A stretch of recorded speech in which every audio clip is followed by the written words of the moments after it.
him to sit back down. And as he did, he motioned to the conductor to begin playing the final piece. And he played to the amazement of the audience and of the conductor himself. He played this final difficult piece of music on his Stradivarius on one string.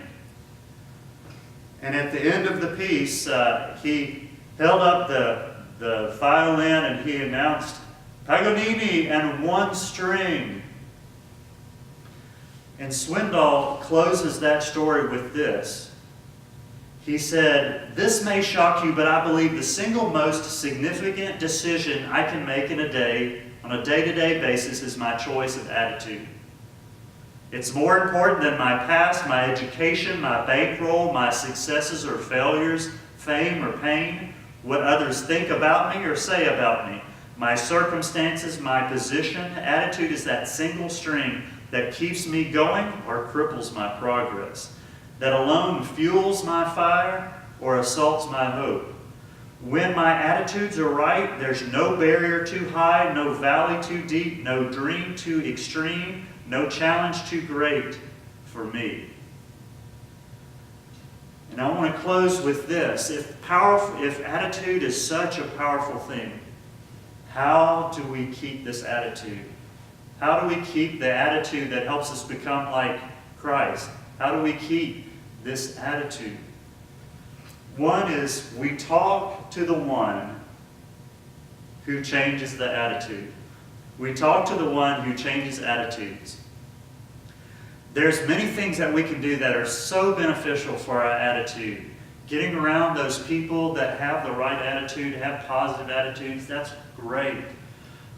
For me, things like getting enough rest is very important to me, and that's helpful. You know, for some of you, exercise is very helpful for your attitude, but I would say there's one thing for me, one thing that touches and influences and affects my attitude greater than anything else. And that one thing is talking to God in prayer. Nothing has a more powerful effect on me. And I encourage you, that's where the power is going to come. And the second thing, which partners with that, is to read the instruction manual for life. You know, there's a lot of things that don't come with an instruction manual. When you got married, you didn't get a wedding certificate and an instruction manual on how to be married to your specific spouse, right? How to do what and when and where. Same as having children. When you go home from the hospital, they say, okay, you've got your stroller, you've got your car seat, and you got the instruction manual, right? That tells you what to do and when for your new child. No, they don't come with those. But God, in His great and infinite wisdom, has given us an instruction manual for life. And that instruction manual is His Word, the Bible, that He's put the very mind of God into the language of man, things that we can understand. And what a powerful opportunity we have to get to God, to fellowship with God through prayer and to read His Word. And so as we close today, put your hope in God this year.